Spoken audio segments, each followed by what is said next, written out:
This podcast is a member of the Voices of Wrestling Podcasting Network. Visit voicesofwrestling.com to hear the rest of our great podcasts, as well as show reviews, columns, opinions, and updates across the world of wrestling.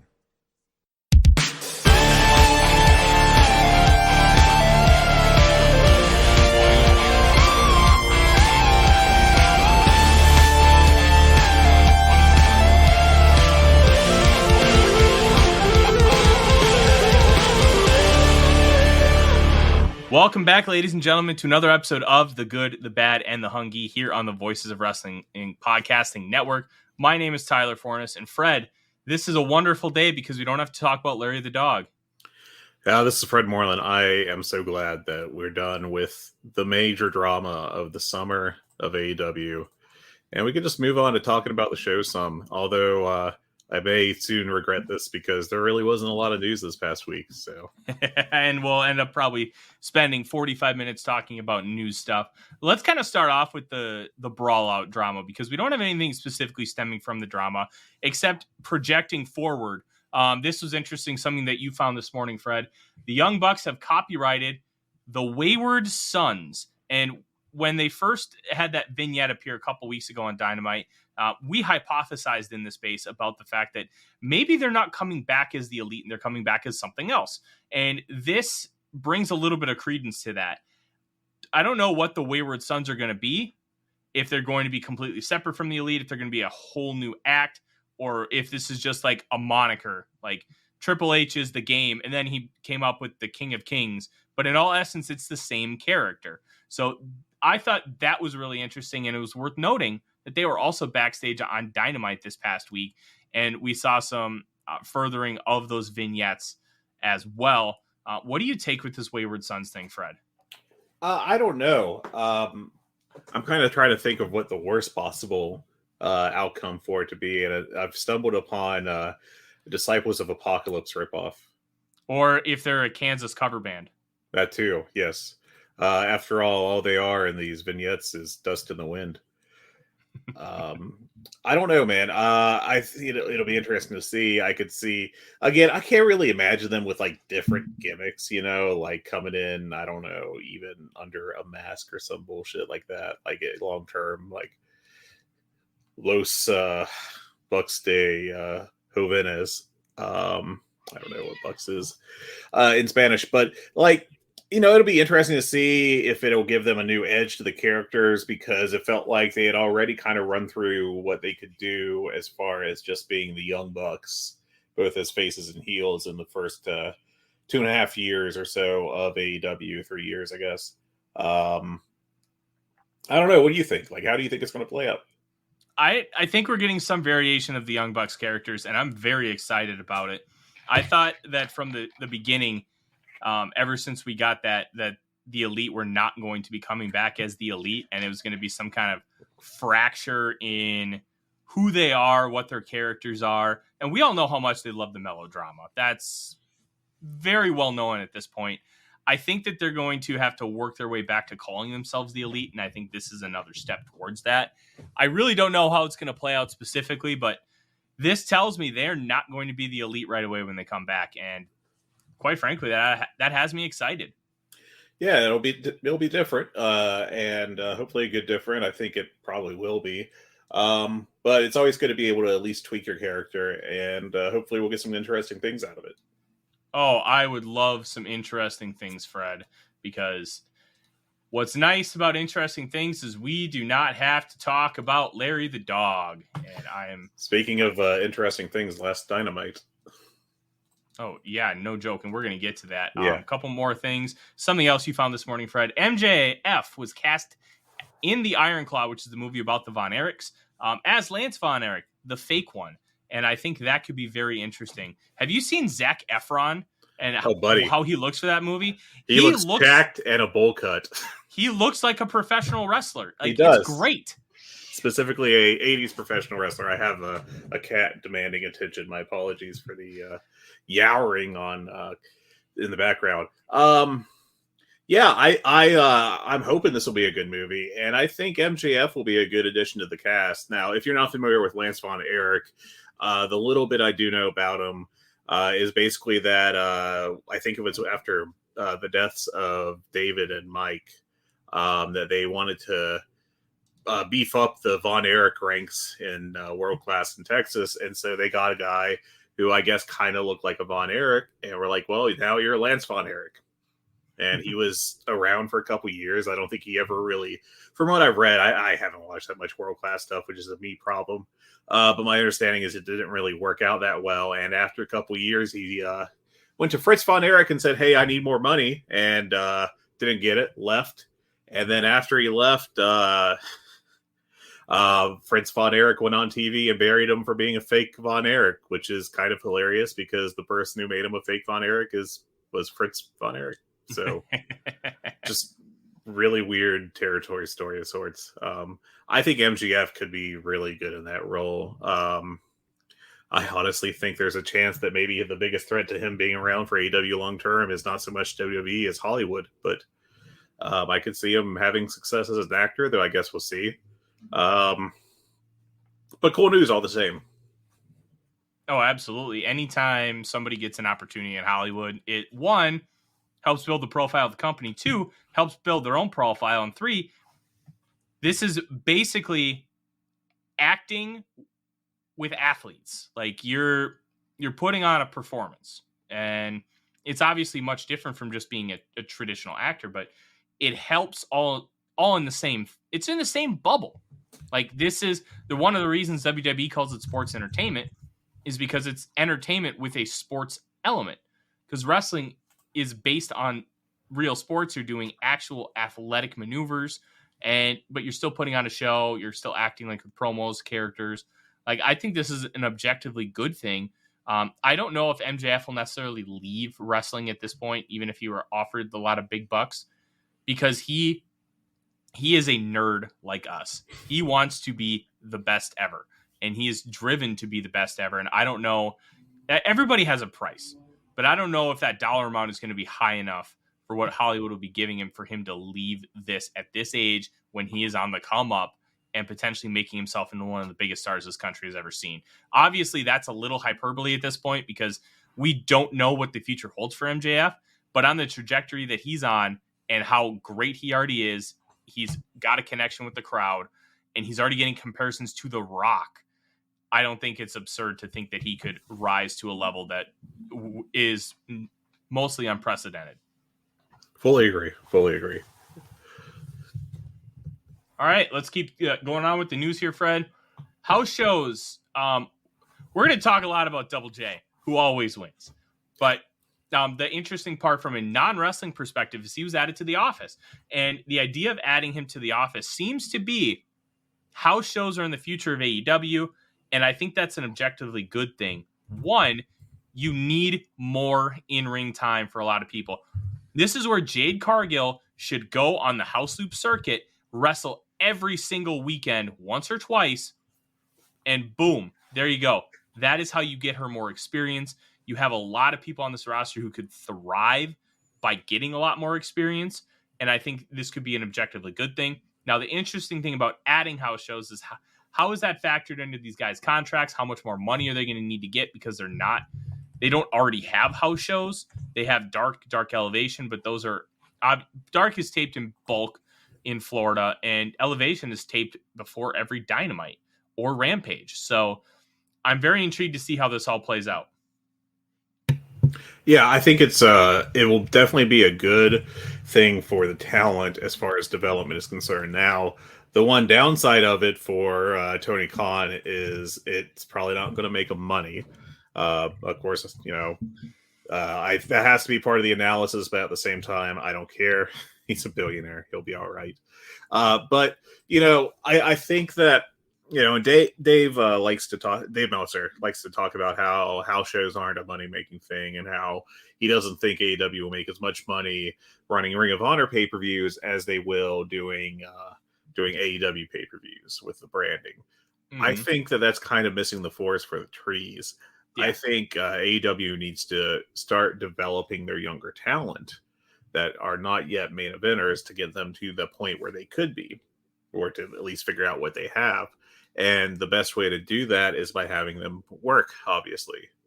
So you've got, issues like Private Party just kind of floundering. And you could go up and down the roster. Ricky Starks could be doing more. Miro could be doing more, et cetera, et cetera. And some of these cases obviously aren't so much as can they develop as, just can they get the exposure they need. But if you're going to lose money with house shows, you don't need to look at it as so much a bad business move. My mindset with it would be to look at it as a developmental cost. Baseball teams don't make money off of minor league teams. Those hope to basically break even or make a little profit every year at best. But if you're the New York Yankees, you don't care if your Double-A team is what's making money. You want the players in Double-A to get better so they can eventually make you big money up in the majors. So, I think that the accounting and, some of the analysis is backwards, that it's not so much a business loss as a business investment. And I think that's something that AEW has been missing to date. And if they can't get their guys to go work on the indies regularly, which apparently they haven't really been trying to do, then they better set up their own house shows to try to help move things along. Yeah, I think house shows could be really good in helping build up the product, because one of the tough parts about AEW, Fred, as we've talked about, they haven't really hit a lot of markets yet, and they've oversaturated some others. Chicago, the Northeast, Jacksonville. And Jacksonville obviously was pandemic related, but they've overhit those markets, and they haven't really touched on markets like the Northwest, the Southwest. Hell, they've only been to like one area in Texas. Like, they have different areas where they can hit, and a house show loop could do a really good job of connecting with those crowds. Like, let's say you go to Utah for the first time. All right. Actually, I think they've already been in Utah, but let's use them as an example anyways. Say you go to Salt Lake City. You do a big house show with a really nice main event. Maybe you draw 8,000 people because it's the first time AEW's ever come to this territory. And all of a sudden, hey, you put on a good show, builds up some goodwill. Hey, now you can bring a TV taping there. And then, hey, you do 10,000. I think it could be really good exposure. And at least when you hit markets that haven't been tapped before, you might be able to expect slightly larger houses than you normally would because the product's never been there. Yeah, definitely. And there's something to be said. It's funny you mentioned Salt Lake City, actually, because that's the last place they went to before the pandemic. Yeah. If I'm not mistaken, they were actually in Salt Lake City doing the show while like the NBA shut down. Also involving, the Utah Jazz of Salt Lake City. But yeah, like, I'm not... Okay, here's one thing that WWE does, I know because I live somewhat near it, relatively speaking, is that at least once a year, and they've started doing this again, post-pandemic, is there's a small town in Kentucky called Corbin. It's about halfway between Lexington, Kentucky and Knoxville, Tennessee. Its population is under 10,000. Yep. It is tiny. It's most notable for being the birthplace of KFC. Don't go there for the first KFC. Everything I've heard is that it's really not well kept up. But they will go there at least once a year, if not twice, to run a house show. Because I guess it draws well enough for them. I'm definitely not going to campaign for them to go to Corbin, AEW to go to Corbin once a year or something. But hitting smaller markets can help draw in, could potentially draw in more money from, parts of the country that can't make it to Chicago or New York or DC, but can make it to insert mid-level city here, Chattanooga, Tennessee, for example, I guess. Mm-hmm. And I like you said, going into a market for the first time could be beneficial. The thing they want to weigh, of course, is there's probably going to be more of a first-time boost for a TV taping or a pay-per-view. So being able to weigh those two things will be important. But, I think there's definite value in going to smaller but still fairly significant cities. Yeah, and I remember I lived in Fargo, North Dakota for 7 years. WWE would usually do at least one house show at the Fargo Dome, and they'd sell a lot of tickets because you'd have to drive at least 3.5 hours in order to go see like a live taping. I remember I drove down to see a SmackDown taping in 2017 where Randy Orton burned down Sister Abigail's house. But when you live in like these areas where you don't have a major city, house shows are the big deal because you don't get a lot of live entertainment coming to there in this kind of medium. Yeah. And I think that could be a really good benefit. And like you said, we talked about it. You got to get some of these younger guys talent, guys and gals. Yeah. Jade Cargill could be a good professional wrestler. She's a great example. She's not a good professional wrestler right now. And you don't want to have her on TV doing like 15-minute matches that stink, because that's going to take away from her aura. You can have her do a house show 15-minute match, and if it stinks, well, it's just the local, market in Chattanooga or whatever that sees it and goes, oh, that was rough. And hopefully after a few of those, she'll get better at it, and then you can put her on TV and she'll be good.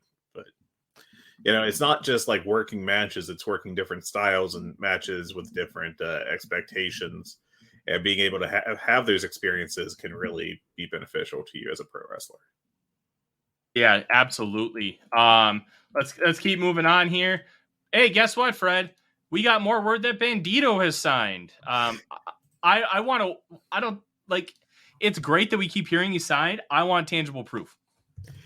Was it Bram that signed an annual deal with TNA every 3 months or something? Yeah. That was just bizarre. Reminded me of that.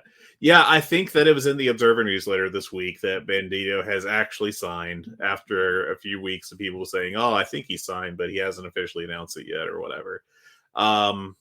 Obviously a great addition for AEW. I don't have much to add to this. I just think it's funny that it's just kind of dragged out this long. That's all. Yeah, I think that's a really good way to put it. It's funny. We just keep hearing time in and time out that we're getting a lot of rumors about it. Just give me some proof. Give me something tangible that I can take back. But in the meantime, hey, he hasn't signed with the Fed, so let's take that as a win. What was interesting is there was no Buddy Matthews in the House of Black video. Now, I want to contend this a little bit, Fred, because I thought there was a shot of Buddy Matthews, but it was like a profile shot. Okay. I may have missed that then. I will fully admit to just kind of being like, oh, it's a House of Black video. My eyes are crossing right now. Kind of mindset when it came on. But according to the newsletter, the Observer newsletter this week, there's no Buddy Matthews in it. That may have been erroneous. Just something, I guess, to keep an eye on. If he wasn't, if he was, then it's absolutely nothing.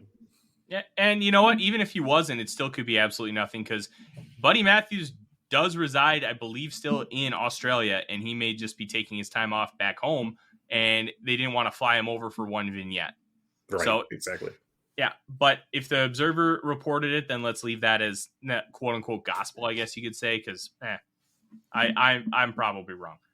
Also in the newsletter, Meltzer reported Ricky Starks had been kept out of the ring for quote-unquote something not wrestling related. That's very ominous, Fred. Do you think it's potentially still an injury related thing, or if it's maybe contract? I don't get the feeling that it was anything serious. I wonder if maybe the vibe I got off it was either there was a family illness, I don't know, something like that perhaps, or maybe he had a TV taping kind of deal, a role in a TV show like Miro did. I don't know. It's really not clear at all. Dave went fully vague on it. I haven't heard anything anywhere else. Not like I'm a real insider, but I just haven't caught another bit of news on it. But he looked great when he cut the promo on Rampage. He looked perfectly healthy. So hopefully he is just back full time in the ring. No, I 100% agree. Ricky Starks has a lot of potential. I would even say he's got world champion potential with his charisma, his ability to connect with the crowd. And he's a good in-ring worker. That's only improving. Yeah, I think, we've talked about this before. I gush over him. I think he has all the parts you need to be a superstar, and I think he will be eventually. Yeah, and it's only going to be a matter of time. Matt Schiavone, who is the son of Tony, has been hired on as a producer. I don't really think there's much really to talk about here. It sounds like it could be a potential nepotism hire, but I mean, welcome to wrestling, baby. Yep. It is what it is. And then, FTR versus Aussie Open for the IWGP Tag Team titles is being set up and projected out for Tokyo Dome, Wrestle Kingdom 1-4, which, let me tell you, if they match that Royal Quest match, buddy, that's going to be a hell of a Wrestle Kingdom. Yeah, the question would be on Wrestle Kingdom, would they get time? Because New Japan, when they book the Wrestle Kingdom shows, especially now that it's back to just one rather than two, likes to kind of keep the mid-card matches short. So hopefully we don't have a circumstance where we're all getting excited about FTR versus Aussie Open and then whoops, it ends after 9 minutes and 12 seconds or something. But if they get 20 minutes, around there, it'll be a damn good match and a highlight of the show for sure. No, 100%. Fred, we got lucky. That's it for the news today. Light week. Very light week. We only spent 20 minutes on it when we buried Ariel Helwani for 25 just a couple weeks ago. Yeah, what a jabroni. Other news note is that the new AEW Spectrum card set has come out. Ooh. And I have purchased a box. I already opened it because I'm a jerk. But it would have been good on air material. And then I was like, oh, I already opened it. That so much for that. But they look pretty nice. They're the thicker kind of collectible cards. Okay. So I got a Lee Johnson base card, which will definitely bring me in millions. But you get one autograph per box. It's like $200. The Upper Deck really likes to upcharge for their cards. But I did pull a nice Adam Page autograph relic out of mine, numbered 1 out of 20. So the old eBay 1 out of 1, which is insane. Number 1. You know what? One. That could be worth something someday. Make sure you get that appraised and get that 10 out of 10. Rated. There we go. Also, apparently they're doing these little Spectrum chair shot inserts, which are like it feels like a metal card shaped like a steel chair, which is very funny. I'm an adult. Yeah, just had to get that shit in there. Yeah. All right. Well, as you brag about that, let's talk about these shows. Dynamite's rating 911,000.29 in the 18 to 49 demo. I thought this was pretty good considering they were going against the World Series, and it ended up being a very good World Series between the Phillies and the Astros. Like I think it's objectively fine, unless we get something weird with the election because we're recording Tuesday afternoon. If we get something weird with the election tonight that ends up extending out and drawing out, because obviously we had that a couple years ago when Joe Biden defeated Donald Trump. Things extended out a few days. Less likely with midterms, but that could impact the rating on Wednesday, and that'll be something to keep an eye on. But overall, I thought this was a good rating for Dynamite. Yeah, I was up against Game 4 of the World Series, which was not just a World Series game, but the no-hitter that the combined no-hitter that the Astros threw. Just the second no-hitter in World Series history. But yeah, I think that's, you've got to be pretty happy with that number. With the level of competition, you would have had to have expected dip, and, that's what happened. I think it's still a good number considering all the factors, and yeah. No, 100%. Rampage saw a little bit of a spike from Mike Tyson and Katsuyori Shibata. They were up 24% overall. 455,000.14 in the demo. Best demo in the last month, essentially. So I'll take that as a win. Yeah. Again, nothing to be sour about. I think that they definitely got a boost from Tyson in the Shibata Cassidy match. They pushed relatively hard. If you look at the ratings, overall, it's about, I'd say, roughly the median. Actually, in fact, for the past 10 weeks, it is like 1,000 below the average of those 10 weeks. And the demo is actually at the average as well. So I would say that they pulled themselves up from a really bad number a week ago, unless there was some competition there that I'm forgetting. And, that was actually against Game 1 of the World Series. So I wouldn't be too down on that number then. But yeah, I mean, I think AEW's television numbers are very steady right now. I think I've said this for like the 6th straight week, probably. But there's definitely no signs of either like a massive bump in growth or a fall off in popularity. they've just been living here, and all things considered, that's solid. 100%. Now let's jump into the show.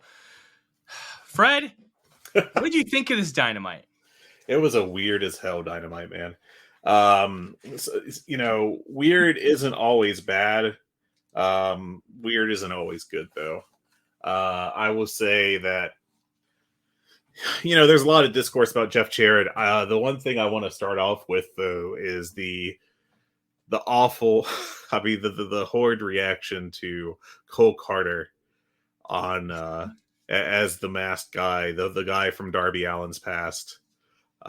Complete silence when he pulled off the Sting mask. It was, as weird and as divisive as Jeff Jarrett was as a debut minutes after that at least saved the segment from just an all-time, like, a Butcher and the Blade kind of moment. Like, there's a guy that no one would know, and ending the segment on that. They fortunately did not do that, so it doesn't seem as bad, but there was like a 30-second period where they just focused on Cole Karter, and it didn't get over because nobody knew who he was. Yeah, I don't necessarily follow independent wrestling as much as most people, but to my knowledge, they don't really have any kind of connection on the independent scene, which I'm waiting for AEW to tell me why this matters. And sometimes it's so blatant, and sometimes it doesn't matter. Like, the little things between, like, let's talk about CM Punk and MJF. Like, him coming out to Miseria Cantare by AFI, wearing the old school basketball shorts, like, that was tremendous. It hit old fans, like ROH fans from the heyday, like, in new fans, like, okay, he's doing a new entrance. He's kind of taking this seriously. He's got that look in his eye. MJF is kind of like cowering in the corner. Like, you can pick up little things without knowing the big picture. And I'm wondering, because of how they've really booked everything that throughout here, Fred, if they know something, or if they have something that they're going to tell us that is going to at least tie this all in. Like, yeah, sometimes they've got work to do. Yeah. Oh, they got work to do. But sometimes they don't tell us, and it doesn't matter. And those who know or in the know can just enjoy it even more, which is kind of a cool little Easter egg. Other times they have to straight up tell us, and this is one of those. And I'm very curious to see where it lands. Yeah, I'm going through Cole Karter's cage match page of matches, and Darby Allin isn't on there at all. I don't know, like, what they're building off of. What the whole idea is, but I guess we'll see. I don't know. It was just very awkward because he did the whole I'm posing for the big reaction thing, and there just was not a reaction at all. So, yeah. But the match itself was pretty good. Darby and Jay went back and forth. It was, look, as boring as Jay Lethal might be, one of the nice parts about Lethal is he's a professional wrestler. And no, he's perfectly solid. Yeah. You're going to get good work out of him every time. Are you ever going to get anything great at this point in his career? Probably not. You're not getting peak Black Machismo from TNA, but you're going to get solid work. And the Lethal Injection is arguably the coolest finishing move of all time. And he still hits it with perfection. Like, there is no way that a guy that looks like that, being like, he's not a slim guy anymore. He is very muscular in the upper body. Like, he's getting beefy. That should be able to springboard with do that handspring that well and hit the move that crisp and clean in his early 40s. It's honestly incredibly impressive, and I love watching it. And Darby took it like an absolute champ. And then you obviously got the Jeff Jarrett reveal, which, look, everybody in this network says it. Jeff Jarrett always wins. And he is now with, it feels like his like 6th or 7th company in the past 2 years. He's been with AAA, WWE, like GCW, New Japan. Like, he's done everything. And now it feels like he might be here to stay. Yeah, I don't know how I feel about it on screen. I think that his promo is actually good, as much as I'm coming into this not wanting to see Jeff Jarrett wrestle. Like, I just can't really build myself up to that right now. For whatever reason, I think maybe the Reigns of Terror in TNA earlier this century, because we're old. But I thought the promo was good. The visual of him absolutely killing Darby with the guitar shot worked. Although if we never saw another guitar shot, that would be okay. I would actually move for that to be the last one, because go out on a high note, man. I mean, that one went really well. Let's just move on. But I imagine we're setting up for Darby and Sting against maybe Lethal and Jarrett. But I know that Jarrett's, talking to build up the Ric Flair last match was very well received by people that followed it. The guy can still cut a promo.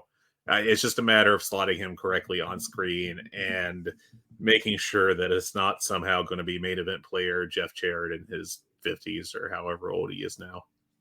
Look, we got a guitar shot. We got My World on AEW television. That's right. Great theme, terrible song. Look, the intro of just that bam bam bam bam bam bam bam. Look, tremendous stuff. It instantly gets me to hate his guts, because I still remember, like, I was a new wrestling fan when, like, during the Jeff Jarrett like peak title run where he beat Jeff Hardy like 4 times in the span of a year for that title.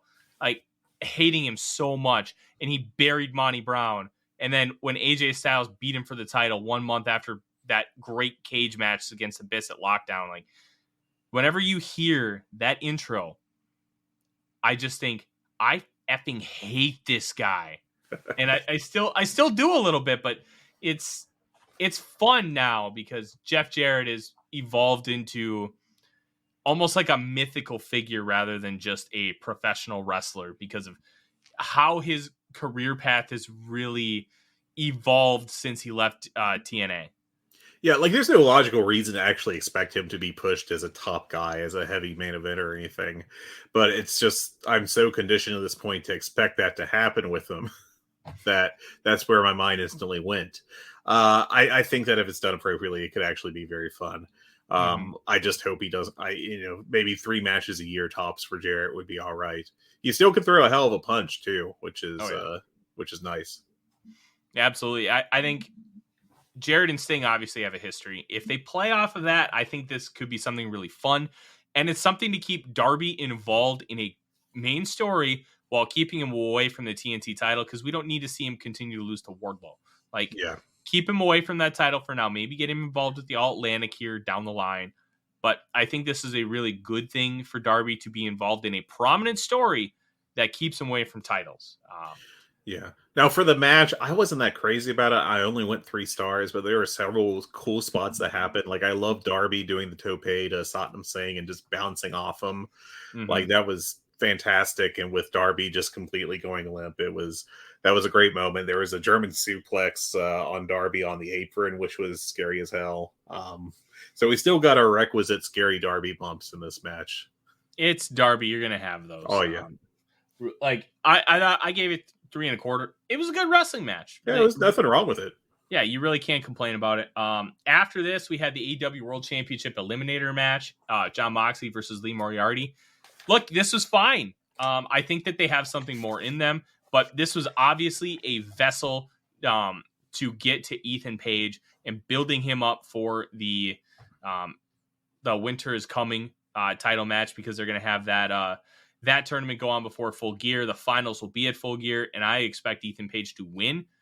And I think this is kind of the beginning. Look, this company doesn't have heels. We talked about it last week. They're going to give Ethan Page a shot. And look, could it work? Sure. Is it going to? Probably not. But we'll have to try something. Yeah. And this is what they're trying. And I'm very intrigued to see if he can have a good match with somebody not named Darby. Yeah. There's a lot of pressure, I think, on Ethan Page, because if this doesn't work, then I don't know what's left for him, at least as a major guy at AEW. I like this match a decent bit. I went 3 3/4. I really like Lee Moriarty.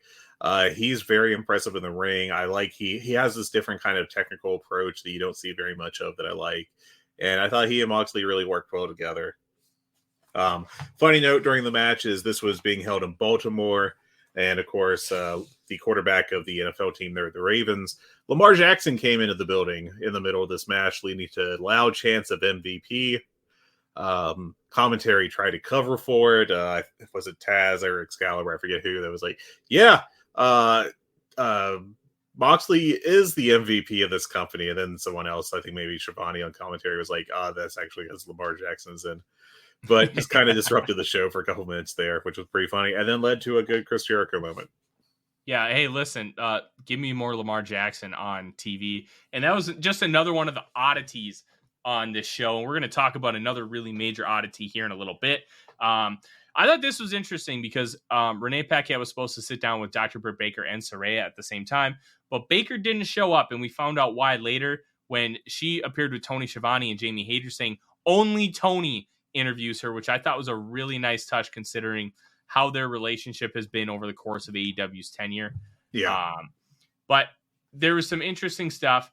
Saraya told Paquette Baker doesn't care. She should be lucky she even had this interview. There's something special about AEW, and I wanted to be a part of it. Once timing came around, it was perfect, and I felt like I could give more to it. And she also said, I'm going to save an announcement for next week because there's one more doctor I'm going to consult on this. I thought this was really good from Saraya because not only did she allude to she came back because timing was perfect, which means she got cleared. Yeah. And then she's going to save it for next week because she wants to consult with a doctor. I think she's going to kick Baker's ass and announce a match for Full Gear. That's my prediction. Yeah, I think that's what they were setting up as well. I am starting to turn around on this. I thought Saraya, she wasn't like a all-time promo or anything in the segment, but it was solid. And ignoring the first week where she came in and it just was a poorly structured segment, I think she has at least been doing her job. I can't say that she's really been amazing, but getting your job done is still getting your job done. No, 100%.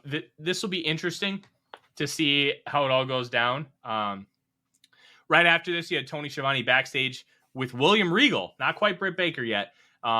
Regal says you still have a long way to go talking to MJF. At Full Gear, all the potential in the world won't help you because the AEW World Champion, when you have to face a real demon in Jon Moxley. Look, the inclusion of William Regal, I think, is fantastic because there's one, real life history, and two, it's William Regal. He's an ass kicker, and I think this element, kind of the connective tissue between the two wrestlers, I think is great. More of this, please. Yeah, it was a solid segment, and I think everyone did a good job. 100%. Next, we have the Daddy Ass birthday bash. Look, this isn't for everybody. I had a lot of fun with this because it's all incredibly dumb and stupid. And look, I grew up in the age of dick jokes, like Jackass, dumb humor. I find incredibly funny when it's done well, and I think they did a great job. Obviously, Daddy Ass's fingers were all taped up and he couldn't scissor, so they made foam scissors, which are probably going to sell like absolute hotcakes. Oh yeah.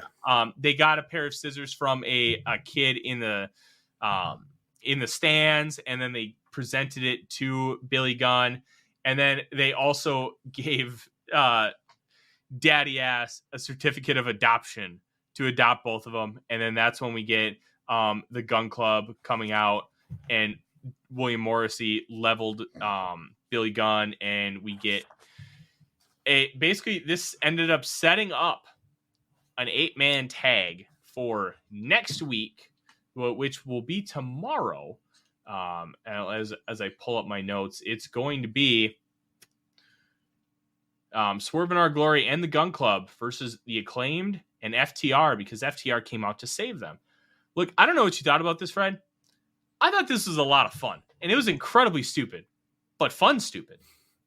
I thought it was completely fine. There was some fun stuff for sure. I thought it went a little too long. If they shaved maybe 3 minutes off the time, it would have actually been a really good segment. But I enjoyed it enough. It wasn't cringeworthy or anything. There were some good comments along the way, some good little references. I enjoyed them scrawling haphazardly the DY so that the trophy they had said "Best Daddy." It was enjoyable and nothing to sneer at. The crowd had a great time with it, and sometimes that's more important than, the actual quality of the segment once in a while. Yeah. There was one thing I hated about this, Fred, and we kind of talked about it in real time. I hated that there was a stare down between FTR and the Acclaimed, because I think that gives away completely the match at Full Gear that the Acclaimed are going to beat Swerve in Our Glory. And you mentioned it to me. I think we kind of already knew that, but now for me, any shadow of doubt is gone. And I think that's incredibly frustrating. Look, they could have done a better job here. They didn't have to have a stare down without Swerve in Our Glory, especially because FTR just lost to them last week.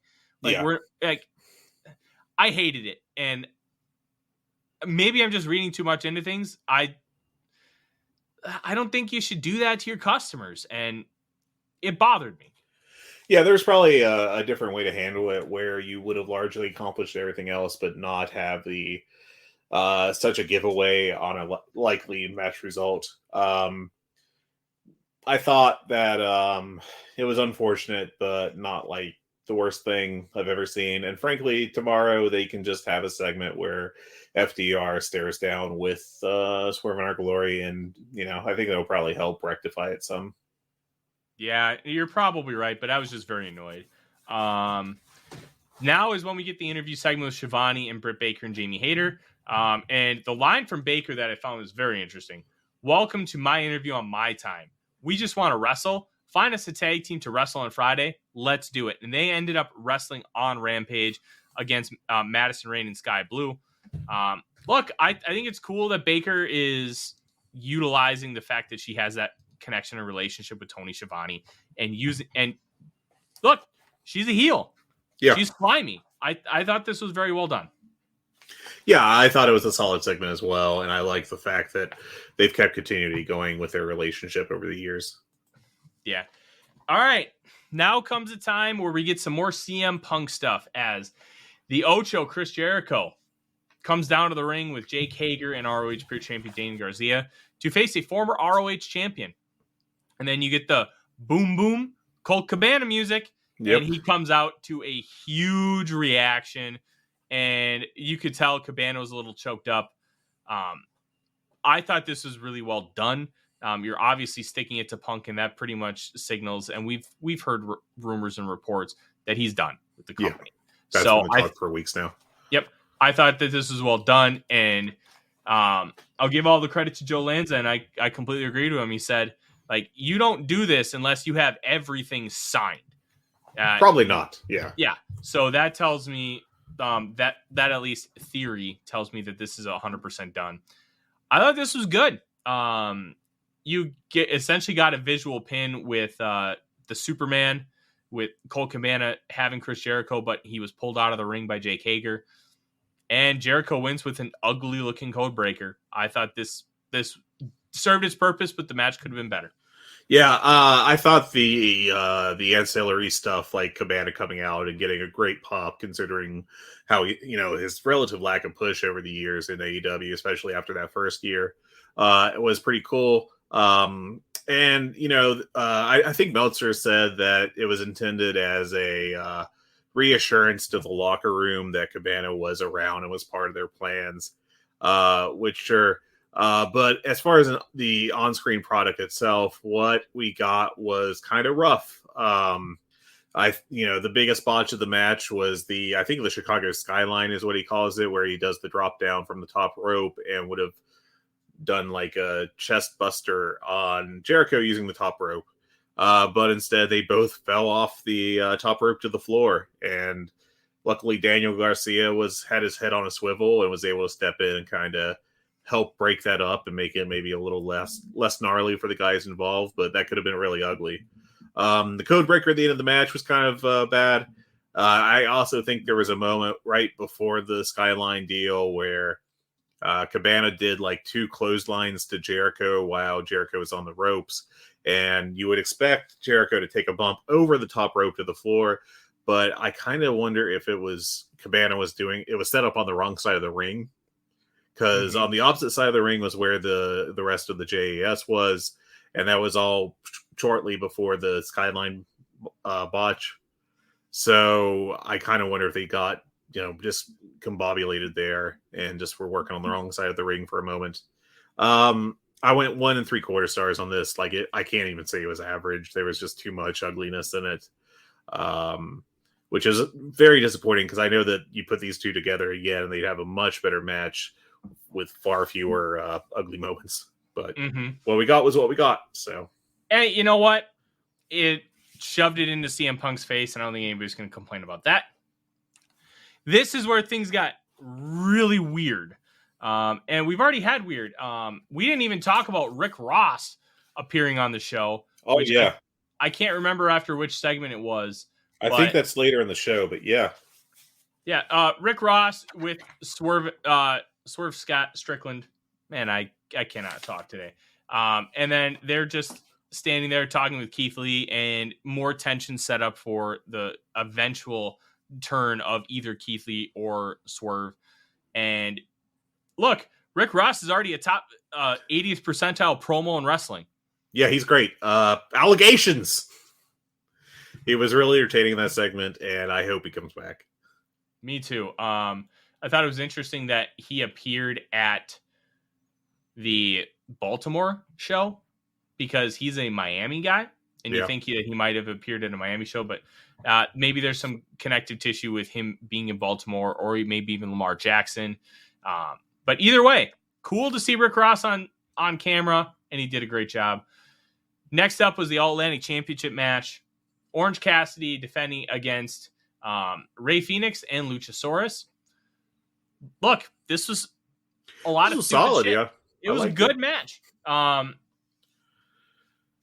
thought Jungle Boy's comeback looked pretty good. Or Jack Perry, I think they're finally switching to that as his ring name. Where he took out Luchasaurus at the top with the chair, and then basically did a crossbody onto him through a table. Good stuff. It works with the story because that's how he was taking out it all out. Awesome stuff. And then you basically had a one-on-one. Orange Cassidy hit Rey Fenix with the orange punch, pinned him, and then Pac had the hammer down there. Phoenix did not end up using it. Yep. And Pac started beating up Orange Cassidy, and then you hear the music of Katsuyori Shibata, and awesome. He's with Rocky Romero and the Best Friends, and I'm like, my wife gets home at about 8:10, and she's sitting there and she's talking to me, and then I shut her up and be like, what in the world is going on? And I'm just like, Shibata? Yeah. And we ended up getting him signing a contract for the All Atlantic Dream match in Atlantic City on Friday's Rampage. And the crowd is in disbelief, and so is Pac, Excalibur said. And look, I don't really know if I would have dreamed to watch Orange Cassidy face Shibata, but I was excited. We got a real Shibata match. Yeah, it was really cool. And we'll talk about it a little bit when we get to Rampage. But yeah, that was a hell of a moment. That was the good weird that I was trying to refer to in contrast to some of the less good weird. But I mean, I don't want to jump the gun with discussing the match too much, but I thought this match, the three-way, was very good. 3 3/4 stars on it. I was kind of hoping for a little more from Phoenix. I think what we got was, solid from him, but not like a all-time Phoenix performance. But yeah, I thought it was a lot of fun. Yeah, it was. Then we had probably the worst segment I've seen on Dynamite in months. Jade Cargill defending the TBS title against Marina Shafir. Look, Marina Shafir is not a good enough television wrestler. There's that. 2, Jade Cargill's not either, but she is a star. You look at her and on her physique, her charisma, her facial expressions, and whenever she talks, star. Her wrestling, jabroni. That's kind of where we're at with Jade, and it's not necessarily a slight on her. It's just kind of the way it is. And then all of a sudden you have Nyla Rose and Vicky Guerrero doing live commentary on the top of the ramp. Look, this was incredible. Atrocious. It was disgustingly bad. And I don't think we can really say more about that. Marina should not be on TV, and Jade needs to do the house show circuit to get some more experience, because if she ever becomes a good in-ring performer, she could be one of the biggest stars in American wrestling, because she's got that kind of charisma. The match itself, I would say, wasn't bad. I thought that the brawling on the outside looked all right. I thought the stuff in the ring was mostly fine. But the thing that really took this down for me, I mean, it was under 5 minutes. It was not a long match at all. But I think Nyla Rose is very witty. She's got one of the best Twitter accounts in AEW until Twitter dies because of mismanagement. But the way they did this, and I think in particular, Vicky Guerrero, talking and really screeching over it was really unenjoyable. It wasn't funny. The jokes they try to use weren't interesting. And you can argue, oh, well, they're heels. You're not supposed to like them. I mean, I don't think you're supposed to have a heel look like a dork. And I think that's really what came off here. The camera missed Nyla Rose punking out. I want to say Kiera Hogan on their way out of the, back through the ramp to backstage.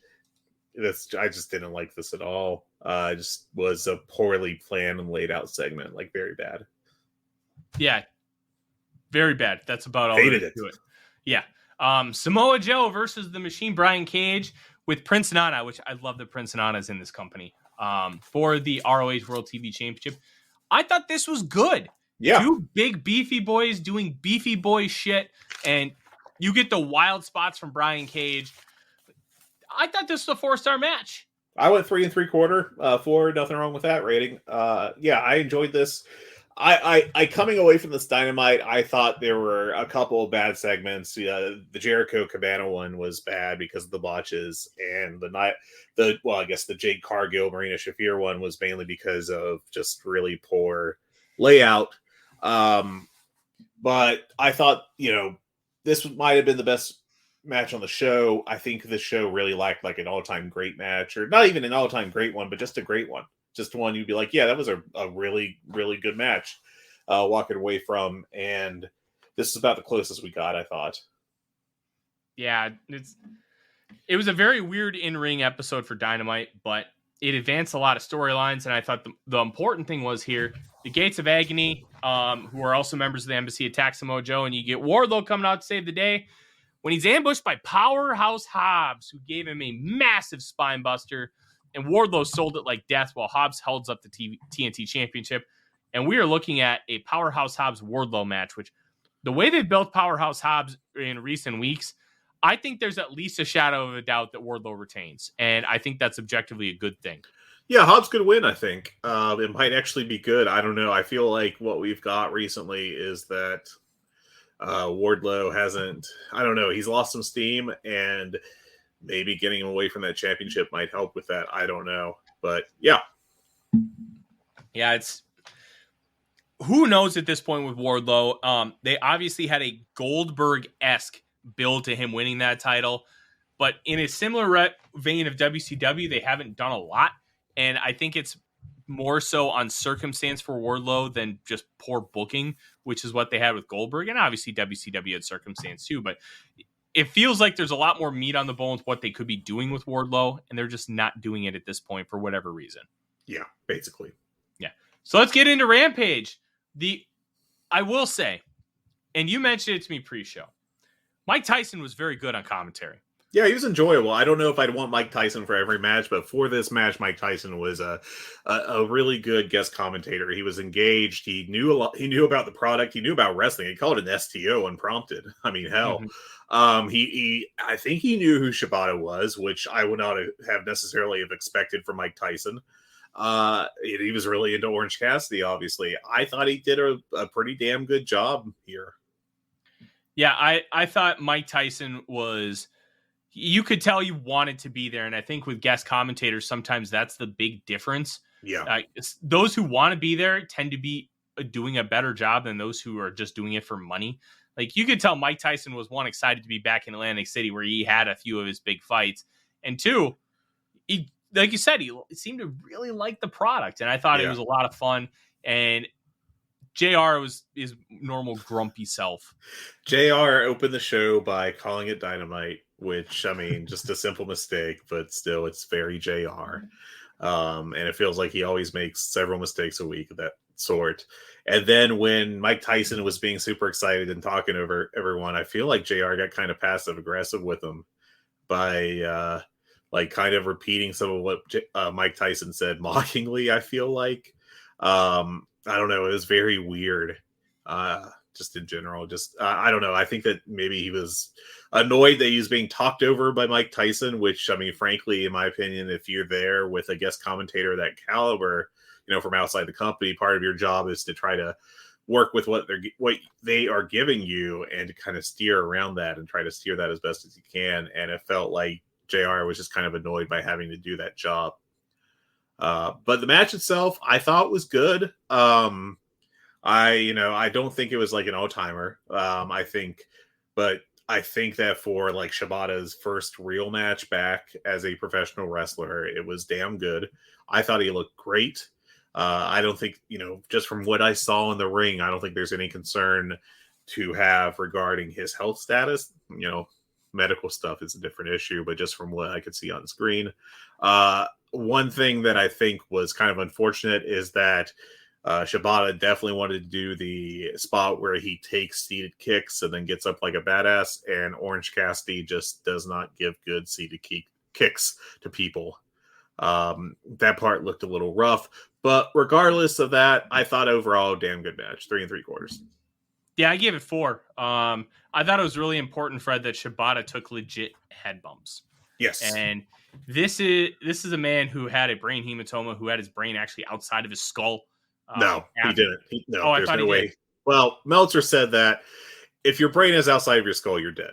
That's not like something you do during surgery. Yeah. So your brain stays in the skull pan. Okay. Well, I stand corrected. Well, look, it was absolutely brutal. And the man almost died, and now he's taking bumps on his head a shade over 5 years later. Look, yeah. I think this might be a Bryan Danielson situation where WWE says, no, I'm not clearing you. AEW's like, yep, sure. I think that's a little oversimplistic. Obviously, you go to 10 different doctors with this exact situation, you're probably going to get quite a few different answers that arrive at similar conclusions. Yeah. So obviously, a lot of people have said that Shibata can go, so he's going to go. And look, if the doctors are right and he's not putting himself in any like kind of extra danger by going out there, hell yeah, give me more Shibata. Yeah, definitely. I'm not basing this off of anything. This is just me thinking out loud, because I'm sure that AEW is doing their due diligence with medical exams for people like Shibata, Bryan Danielson, Saraya. But they have had a number of people come in that were considered medically retired for a long time, and then as soon as they came to AEW, they were cleared. I'm not going to. This is not an accusation of any sort. I'm just saying out loud that I really do hope that they're doing their due diligence and clearing these people. Mm-hmm. I would have to think that they are, but it's just a thought I had. No, it's an important one because anybody can go out and say, yeah, you can wrestle for me, but it's not quite that simple when you're putting lives on the line. Yeah. And I hope that they are doing everything that they can to make sure that these individuals are being taken care of. And I don't have any reason to believe that they're doing anything wrong. So yeah. we're gonna kind of go with that. The next match on Rampage, Dr. Britt Baker, DMD, and Jamie Hayter beating Madison Rayne and Sky Blue. This was fine. Yeah. This was bog standard average, like right middle of the road, 2 stars, I thought. Hey, you know what? That sounds like a 5-star match for Madison Rayne, so we'll take it. Yeah, I was not excited when this was announced, and I actually was like really anticipating something bad, and it was perfectly acceptable. Nothing wrong with it. Mm-hmm. I do like that we're going to get Hayter and Tony Storm. I think, 1, that could be tremendous, and 2, I think it'd be smart to take the title off of Storm and put it on Jamie Hayter. Because 1, Hayter's red hot. 2, I like Storm, but she hasn't really done anything for me as champion as far as get me excited about the product, get me really excited about her like title matches. She's done a great job with the title. But I think Hayter in advancing that storyline with Britt Baker and accelerating them splitting up, I think could be really good for the division. And then once Hayter separates herself, then you get Britt Baker and Saraya, and then maybe Saraya ends up going for the title. Like, there's a lot of meat on the bone with this, and I think there's more meat on it than what there is right now with Tony Storm. And that's not to say Tony Storm can't have a good title reign later. I just think what her title reign has become has run its course. And then I think it's Hayter's time. I agree. I think there's more you can do with Hayter as champion than Storm. That's not an indictment of Storm. I think Storm's done a damn good job as champion. She's having very solid matches every time out there. And I think she's represented it well and everything. I just think that it feels like there's a groundswell for Hayter, and you need to take advantage of that when you can. I agree 100%. Next up on Rampage, we had Absolute Ricky Starks in the ring. He talks about how people are begging for him to be on TV, and then talks about how he's put in the work and he's one of the pillars, and he wants to put in his name into the Eliminator tournament. And there we go. Yep. It was He's a back. promo.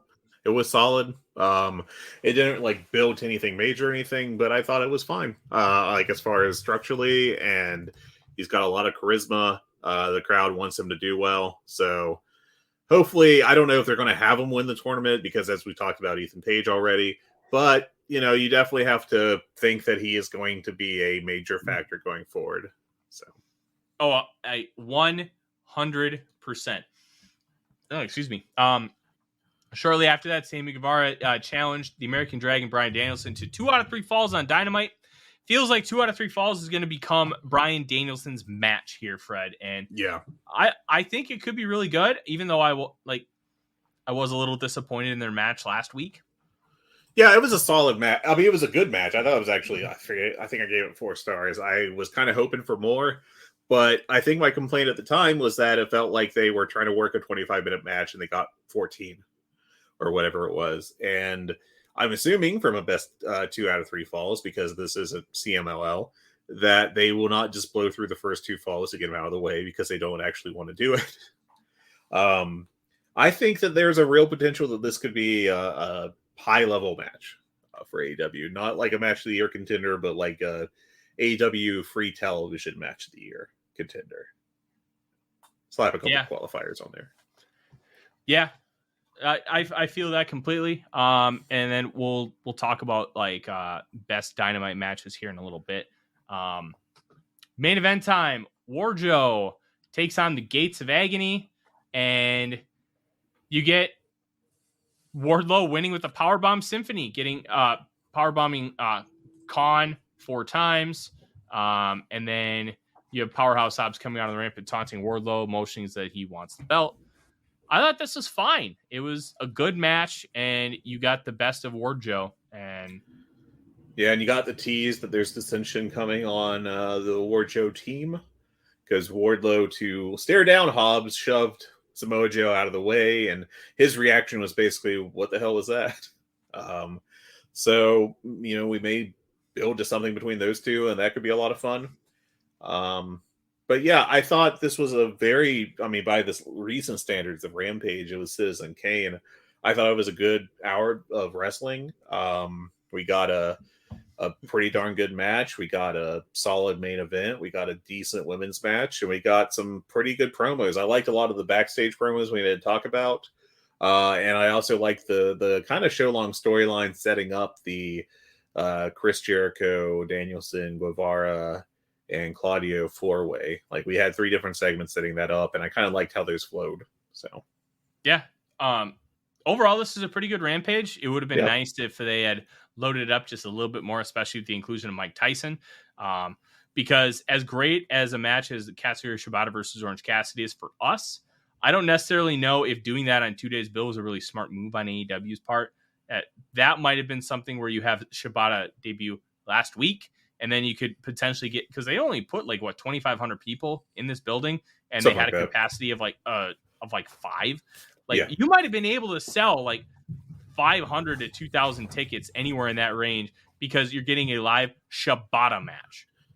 Yeah, I assume part of it may have been time restraints, though. I think Meltzer said that they had been planning this match since back at Forbidden Door.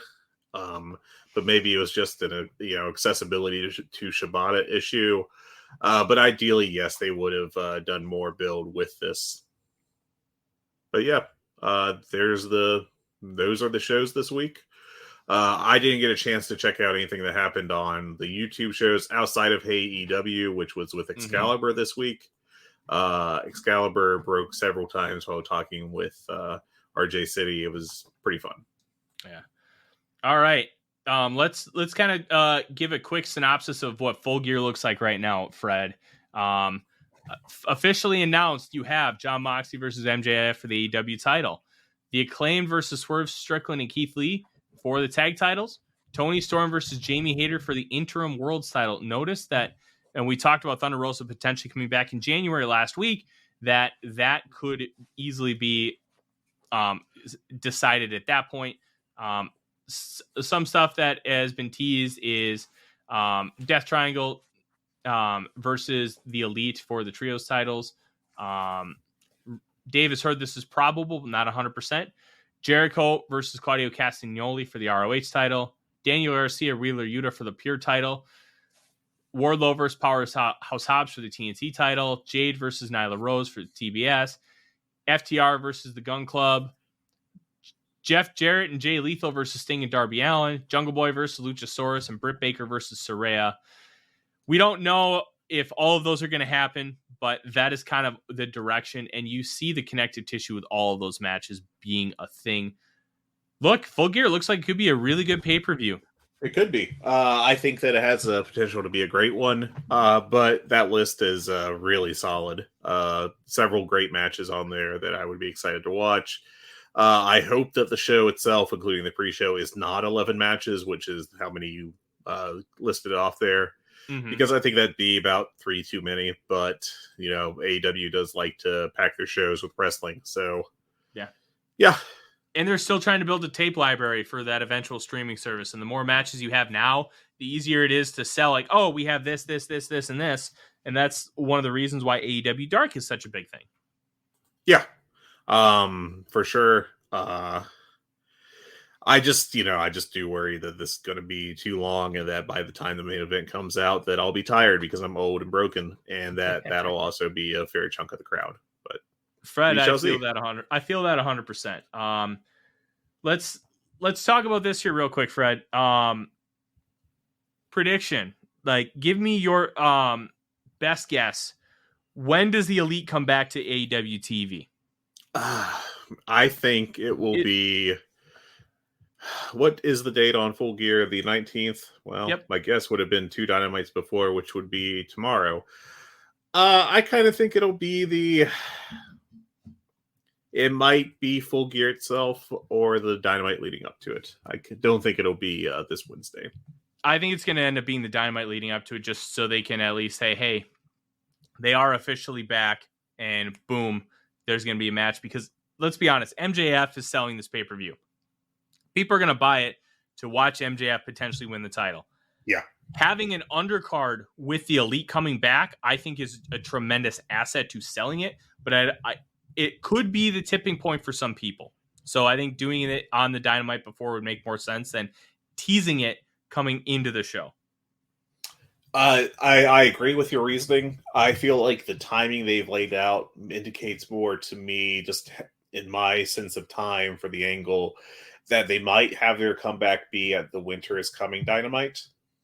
That they might have, like, the actual match, that their return could be on Full Gear or maybe the Dynamite after to start building towards that show. But yeah, I mean, different answers as to how you could do it. And I don't know if there's necessarily a wrong one. That's very fair.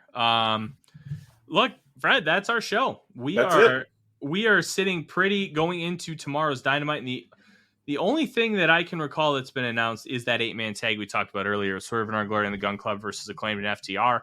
I'm assuming we're going to get more later today as we record this, and then even tomorrow before the show.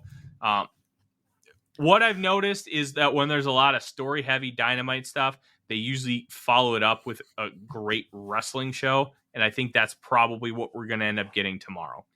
Yeah. Up on their Twitter right now, what they have announced is the 8-man tag you just mentioned.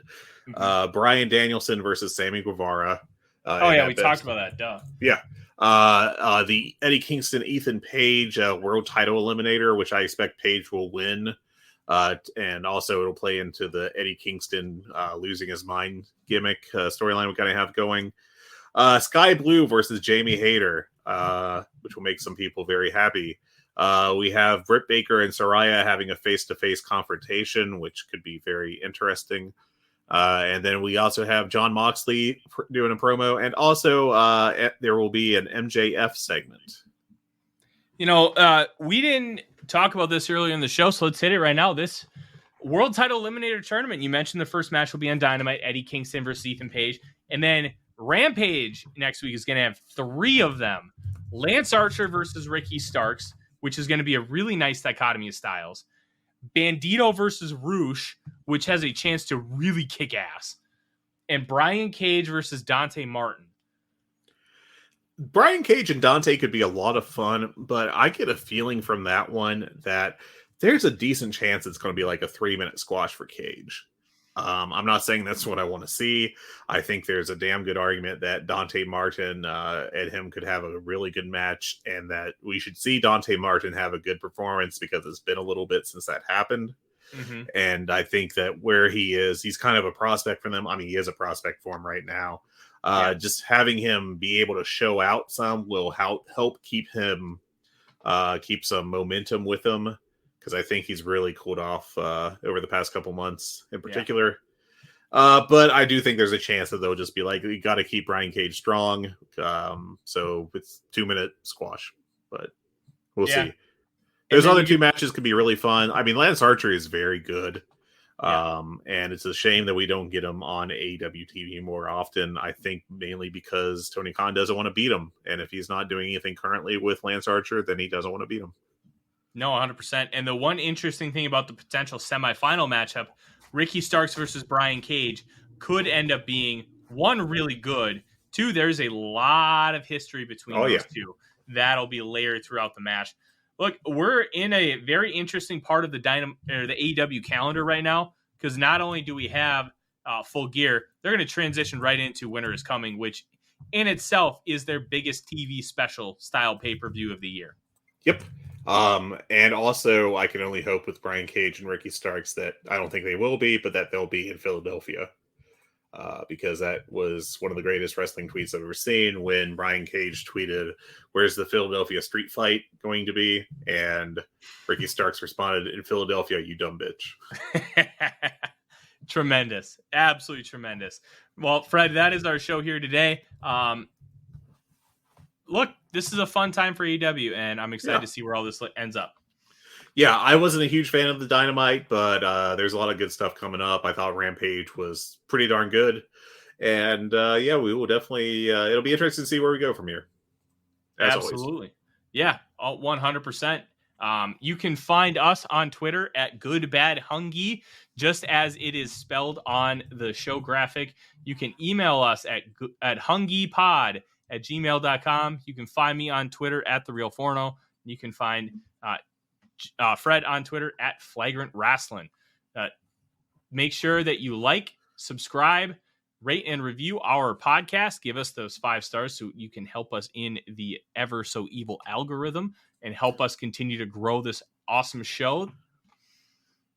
And I think that's it. Yeah, like us, subscribe us, tell your friends, follow us, whatever. Feel free to send us any questions you have, because we will answer them on the show. You can send it via email, Twitter, or in our channel on the Voices of Wrestling Discord, and we will make sure we get to them. In the meantime, take it easy, everyone. Have a good week.